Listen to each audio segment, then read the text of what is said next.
عن الكرم عن الشجاعة. قصيدة الشيخ أحمد مشعل الجربة. اي يقول: سلام يا شيخ الكرم والمروات، من قلب صادق يا زبون الجهامة، تحية مضمونها حب وابيات، نحبكم يا اهل الوفاء والشهامة، انتم هل الفزعات في وقت الازمات، وانتم اسناد المستغيث وحزامه، وانتم ملاذ اهل الشقا والمعاناة، ملاذ فيكم في ملاذ السلامة، الله جعلكم للامور الصعيبات جربان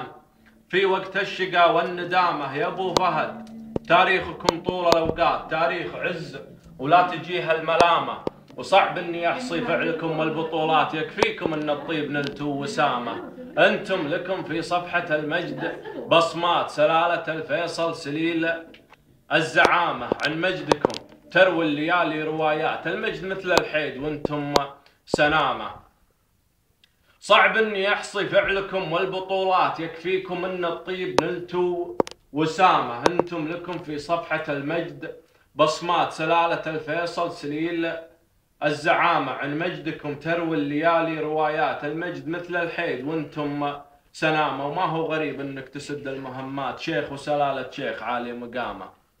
ما هو غريب انك تسد المهمات، شيخ وسلالة شيخ عالي مقامة، ما قلتها يا شيخ غاية وحاجات، الله كفل للعبد حتى طعامه، ولا كان قصدي من وراها دعايات، لا والله افخر في رموز الكرامة،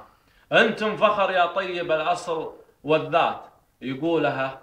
اللي يلتزم في كلامه، من يمدح الجربة ما يحتاج الاثبات، الطيب طبعه والمراجل مرامه. سلامتكم. صح لسانك.